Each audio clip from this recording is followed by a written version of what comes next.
You're tuned into the Growth Ceilings podcast, the show for builders, dreamers, and leaders ready to break limits and grow beyond what they thought possible. Welcome to the Growth Ceilings podcast. I'm your host, Jim Lovelady, professional EOS Implementer. EOS stands for the Entrepreneurial Operating System. This show brings forward real conversations with leaders who built their careers through resilience, structure, and the ability to grow through pressure. Today, I'm joined by Maddy Niebauer, founder and co-CEO of vChief. She leads a company that helps CEO gain time, clarity, and organizational alignment. Her work supports leaders who are stretched thin and need the structure to operate at a higher level. She brings a practical and grounded lens to executive support and organizational systems. Maddy, thank you for joining me today. Thanks so much, Jim. Glad to be here. Great to see you again. What inspired you to start vChief and focus on executive support for CEOs? Yeah, well, I was a chief of staff at a big nonprofit called Teach for America for a long time. And the leader that I supported there left to start a new nonprofit. And she had been gone a few months when she came back to me and was like, "Hey, I can't live without you. Will you please moonlight with me 5 or 10 hours a week as my chief of staff?" Because she wasn't ready to hire a full-time chief of staff, but she needed that capacity. And so I started vChief as a side gig. I had moved into a VP role at TFA, but I was doing this on the side in my free time. And then as I thought about transitioning out of TFA, it occurred to me that other leaders could use this type of capacity. They might need a chief of staff, but not need someone full-time in the role. And so I founded vChief on that premise and, grown it over almost 10 years to be on the Inc. 5000 list 5 times. And now we do much more than just part-time chiefs of staff. We provide support in a wide variety of areas, including COO, CFO, Integrator, which I know you'll appreciate, and HR business partners. So those are some of the ways that we support clients and how vChief came to be. That's a great story, and I love how you now feature the integrator role, a role that's part of the EOS language and structure. Yeah. And I think it's one of the hottest titles right now. Fractional integrators just seems to be a big need amongst a lot of small to medium-sized businesses. Yeah, absolutely. We see a lot of those. A lot of small business CEOs are the visionary types, and they need that person who's going to bring that vision to reality, who's going to operationalize all of it, who's going to keep all the ducks in a row. And it's very similar to the chief of staff role, the integrator.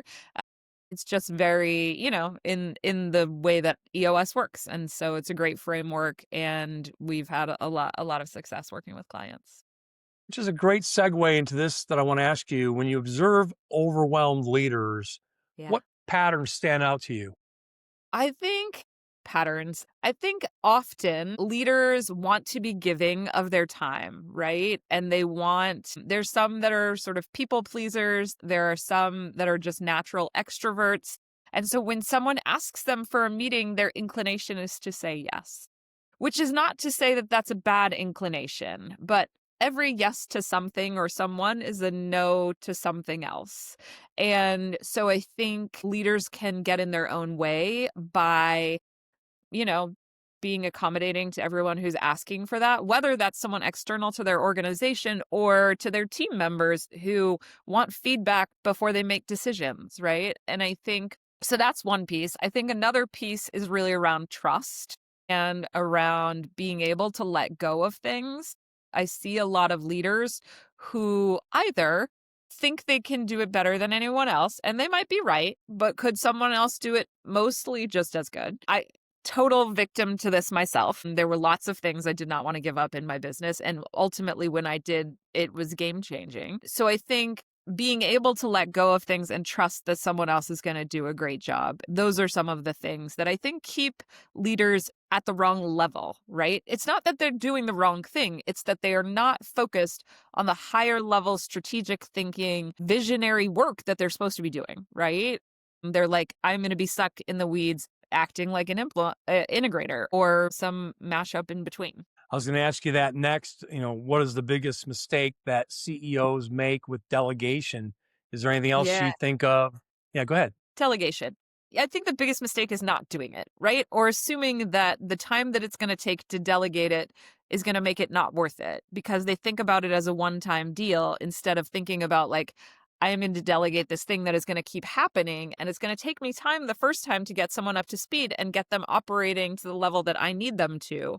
But ultimately, it is the thing that will free you, right? So I think that is the biggest thing. I think also like being mindful about what you're delegating. So to be an effective leader, you need to really set your own strategic priorities, not just the big rocks for your organization, but like, what are you as a leader focused on? What do you need to win at? What are the things that only you can do? Because those are the things that you need to focus on, not everything that everybody's asking you to do or that you think you should do. Like if you take the time to actually set priorities and say, like, these are the 3 things that I need to win at this quarter in my role, then everything else falls away, right? You say, and you look at your calendar and say, like, how much of my time is aligned with these 3 things? Well, if it turns out most of it is not, you should be really thinking how you spend your time. And then the question is, like, who do you have to delegate it to? Maybe you have someone on your team. Maybe that's your integrator. Maybe it's someone else. Maybe you don't have that person. And who is the right person for that? And what level of support do you need? That might be an executive assistant, or it might be a chief of staff or an integrator. It might be a COO. It might be some other role. And so I think just being really thoughtful about what are the pieces I'm keeping, and therefore, what are the pieces I'm delegating? And then how do I actually delegate it? How do I have the trust to let go of it? I find that sometimes when the word delegation comes up to business leaders, entrepreneurs, business owners, they tighten up when they hear that word. It feels like a big challenge. And I've learned over time to turn it into an opportunity that you can use delegation as a way to elevate those around you, to elevate your leadership team. Stick with the things that you're good at and what you love doing, but the things that perhaps you're not as good doing or you just don't like doing at all, those might be Amen. opportunities for you to elevate your team and give them the opportunity to grow with you and achieve your vision. 100%. 100%. Yeah. We often So, talk about when we talk about like what you should focus on as a CEO as the intersection of like, what do you do well? What do you love doing? And what drives the business forward? And that like little part of the Venn diagram where the overlap is where you should be. kind of exactly where I was going to go next is like when you see a leader who feels underwater, how do you help them reset? I mean, first of all, sometimes it's just like addressing that need. And sometimes it's figuring out like what are the fire drills. If you look at the 2x2 matrix of like what is important and what is urgent, you want to be addressing the things that are both important and urgent before you do anything else. And so sometimes leaders can't see straight to like think about overall systems or bigger change until you get rid of the fire that they're trying to put out. But once you get out of that immediate moment, then I think it's really about showing them what is possible, right? If they are spending their time in the right ways. And I love to share my own story as an example. You know, we grew to be from a side gig to an 8-figure business without me working even 40-hour weeks. Most of the time I work like 25-hour weeks. And now even less than that. I have a co-CEO. So, you know, she runs the day-to-day of the business and I have my own sets of priorities, which I set, right? And so I'm really mindful about my time. And when people ask me for my time, they think about whether that makes sense for me to do, which is hard because I am one of those people pleasers. I am one who's like, of course I'll meet with you, right? But more and more people ask for your time and then ultimately you run out of time. So I have found other ways to like meet people's needs. So people used to ask me all the time, oh, can we have a career chat, right? I'm changing jobs. I want to talk about the chief of staff role. And everybody knows I'm a chief of staff expert. And I'm like, yes, I want to spread the seeds of chiefs of staff everywhere, but I don't need to do that on a phone call. Like I now have a template email that has dozens of resources that I am happy to send to you. And so often, and once in a while, I will hop on the phone with someone if it's like a personal connection or if it makes sense for other reasons. But most of the time, that answer is going to be no. So yeah, that's I feel like I went on a little bit of a tangent, but to answer your question, deal with the fire drills and then really think strategically and help them like bit by bit and help them see the vision of what is possible.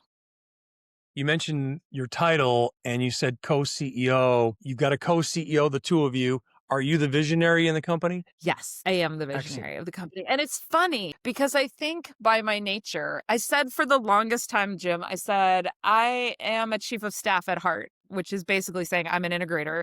I'm not the CEO, but like things have shifted really. And I do feel like even though I think I have all the things that make a great integrator. Like I am so process oriented. I love a checklist. I love creating systems. I love bringing order to chaos.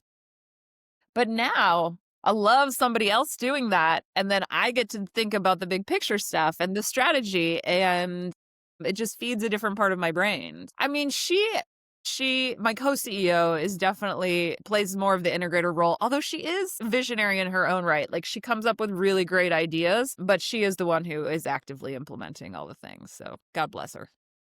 Can we assume that the name of the company, vChief, is coincidence that you're visionary chief of staff? Yeah, it's funny because it started as V for virtual. But now everybody's virtual. When we started, not everybody was virtual, right? It was newfangled. But after COVID, that no longer became a barrier. I think But a I lot love of it. people I think a lot of people in our audience are going to really relate to this. What do you say is a strong CEO and chief of staff partnership? What does that look like?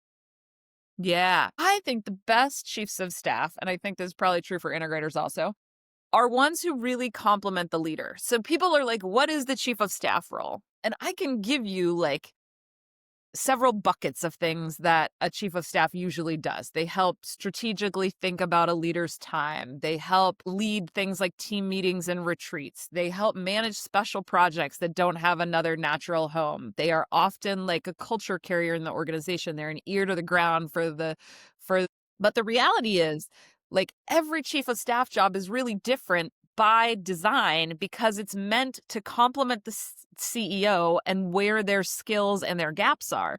So, for example, I was a chief of staff to the leadership team at Teach for America.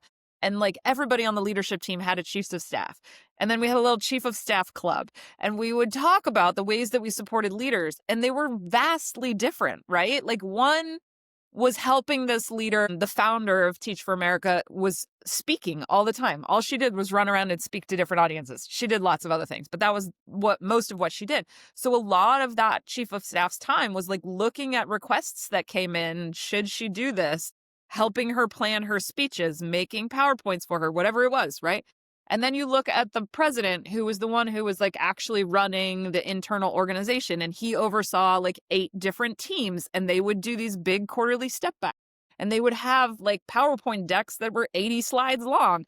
And that chief of staff was like working with each of those team leaders to make sure that all of the things were where they needed to be, right? It was a really tactical position.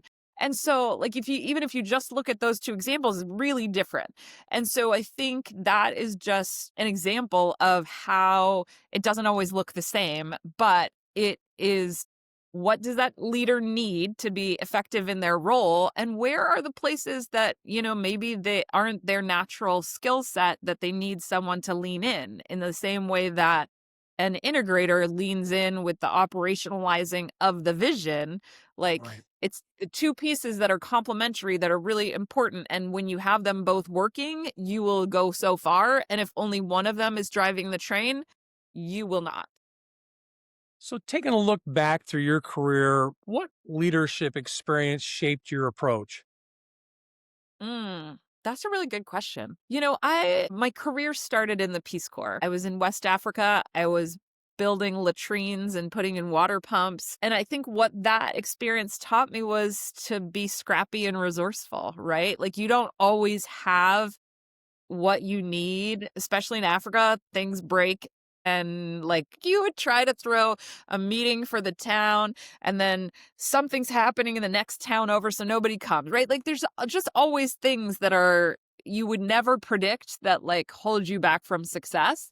And so I think I have a level of tenacity and grit that comes with knowing that everything doesn't always work out right. I think another formative experience for me, I was a strategy consultant. And I remember I started that job. It was after business school. And, I jump in and you're creating recommendations for, the organizations that you're working with, and you're basing it on data, but you're coming up with the recommendations, right? And so I said to my manager at one point, I'm like, I feel like I'm just making it all up. And he goes, yeah, you're smart and you can look at the data and figure out what the right approach is. Like, we're all making it up. And that was actually like so helpful to me to like get over a little bit of the imposter syndrome, to realize like nobody has the like book written, right? We're all figuring it out as we go along. We're all trying different things. We're all seeing the data that's coming through and making decisions based on that. And I think that was really helpful. I think that also was helpful in teaching me the things that I don't want as a leader. So I think often in consulting, and sometimes just in professional services in general, it feels like everything is an emergency.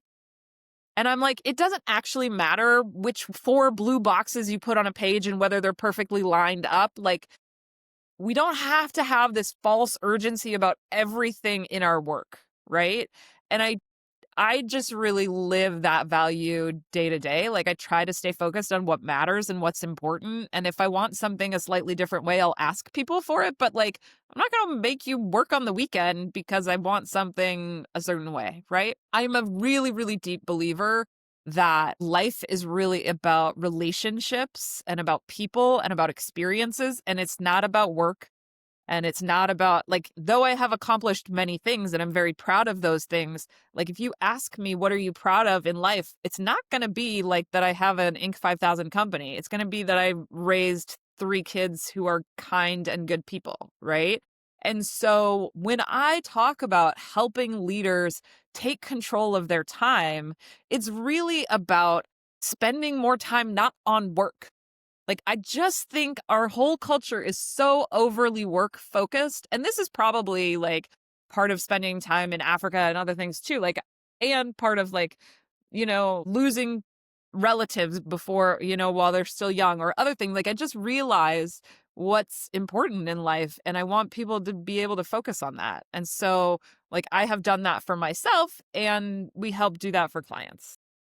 That realization and what you just shared is so valuable and so important. And I admire that in you. That's great. Thanks, Let's Jim. shift a little bit and talk about your business. How do you think about scaling a people-driven organization? Give me your thoughts on that. Yeah. Well, I mean, I think at the end of the day, you have to have great people. And we have been very, very lucky from the beginning. We have always had an oversupply of incredible talent. And I attribute that to a number of things. One is that I am well networked, and that a lot of the people who came on board with us early on were also well networked. And so we're just connected to a lot of people who are connected to a lot of other people, right? And I think if you treat your people well, you're going to continue to bring on great talent, because the people who work for you are going to tell their friends and everybody's going to come. The other thing I will say is we are, especially with the consultants who work with clients, it is part-time, it is remote, it is flexible, it pays well. And there are not that many jobs out there like that, right? And it's interesting work. And so every time I talk to people who are like, we need to go back to the office, I'm like, for some businesses, okay. But for most businesses, many businesses, like, being able to have either a fully remote or a hybrid work culture that really like honors the fact that people don't want to be at the office every day, or they don't want to commute an hour each way, or they whatever, like, you're just going to get better talent. And especially in this day and age with like all the Zooms and other things, like, nobody needs to be in the same place all the time. That's not to say you don't need in-person time. That is important. And we have team retreats every year and leadership team retreats. And like, I 100% believe in that. And that is life-giving. And also, you will not get amazing talent by demanding people come into your office. That is So a you hill and I will I, die on. I'm sorry. Yes. You and I met through EO Chicago, and I'd like for you to tell us, you've been a member for a while. Tell us what Yeah. brought you to EO Chicago and what you've gotten out of it. Yeah. I'm obsessed with you. I have fully drank the Kool-Aid. EO is an amazing network of other entrepreneurs. So everyone who's in it is a founder and or a CEO, and they all have significantly sized businesses. It depends which chapter you're in, what the bar is, but often it's like $1 million in revenue. So they're people who are dealing with similar challenges. And what I love about EO, and particularly EO Chicago for me, is every time I walk away from one of those events, I feel really invigorated. Like I've always had an incredible conversation with someone.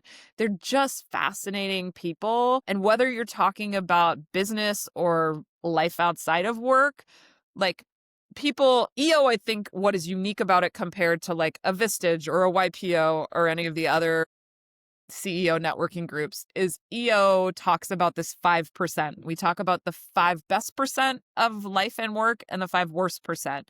And so what that lends itself to is being really deep, really quick. So my forum knows like every last thing about my life, right? Like from our first meeting, they knew things about me that some of my best friends did not know about me, right? Like they just get deep quickly and they ask the right questions.